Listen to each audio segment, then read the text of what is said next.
Hi guys and gals, Froggy here. I'm sitting in my '02 Suburban, and I had a little bit of a kind of a funny feeling with the transmission the other day. I don't know if I've got a problem or not, but what I'm going to do is use this OBD2 reader to see if there are any codes in the car. And I thought it would be a good chance to show you how an OBD2 reader works. Now, this is a very inexpensive one. I think it was maybe $50 at Pep Boy or Kragen. It's Innova is the brand. So it may not be powerful enough to read transmission codes on the car. It's a pretty basic one, but I'm going to show you how to use it, and if you are having a problem with a car, this is a very useful diagnostic tool.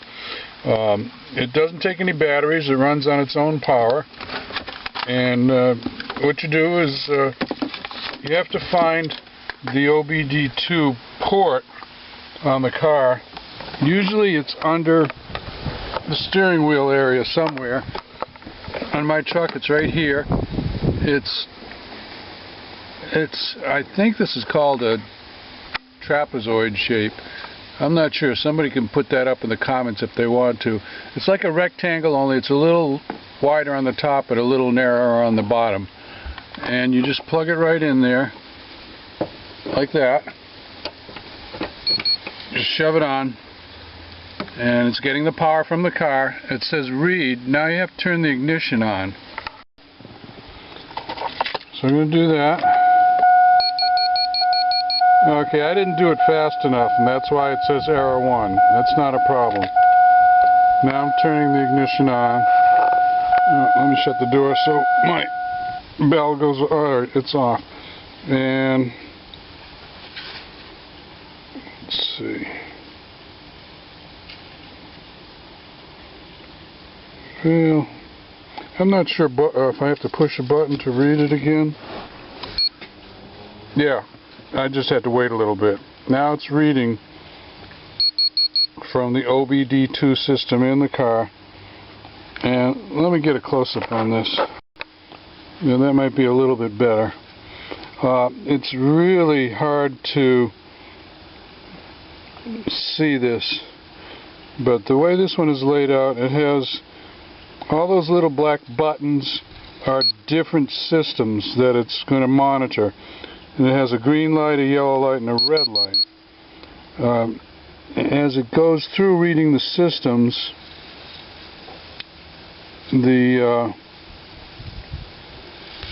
these counters over here on the right, I think they're going to go up and count the different systems. Let me take a look in the book. Well, it's just going through and reading each one of the systems, and we just keep getting a green light, which means we're not finding any errors. Some of these systems, for example, alright, it's going to go through and read there. I'm looking in the book while I'm letting this run.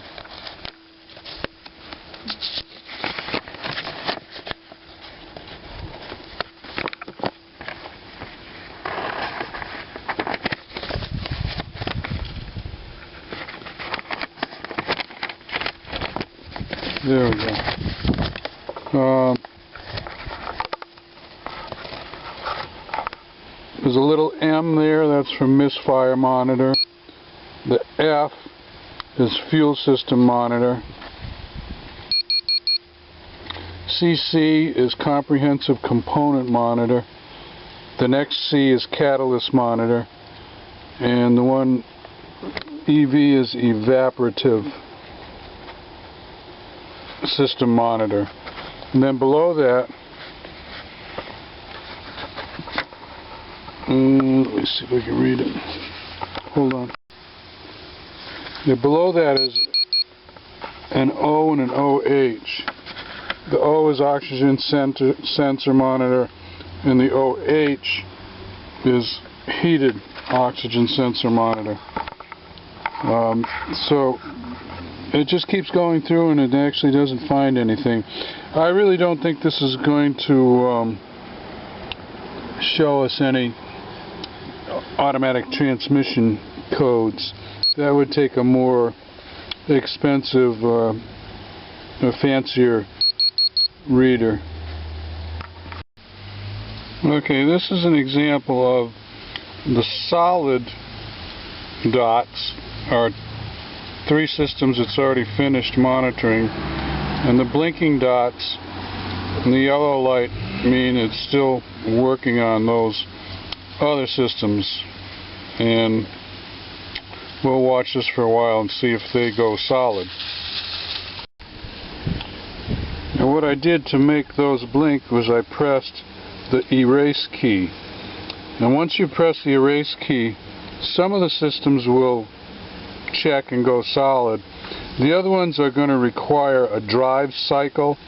A drive cycle can be different for different cars, but it could include starting it, shutting it off. It could also include a cool down cycle before these will go solid. I'm going to try starting the car up and see what happens. Okay, I tried starting the car up 3 times in a row, and I've still got those 4 are blinking. Now, they were solid when I did this test the first time, so those systems are okay.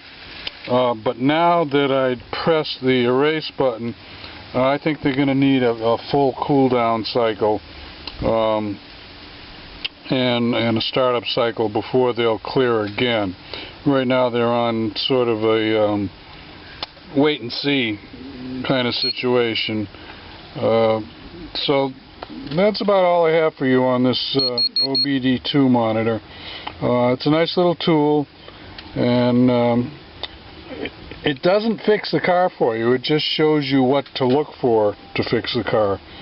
So if you need an oxygen sensor, or you need, you know, some of your spark plugs are bad and you're misfiring, this will give you the codes. Or if you have a vacuum leak, sometimes it'll give you the code. And then you have to fix that part first, and then you can run this again and see if it helps. So that's all Froggy has. I hope you enjoyed it. And if you want more, subscribe to Froggy's Garage, and have a great weekend. See you later. Bye-bye.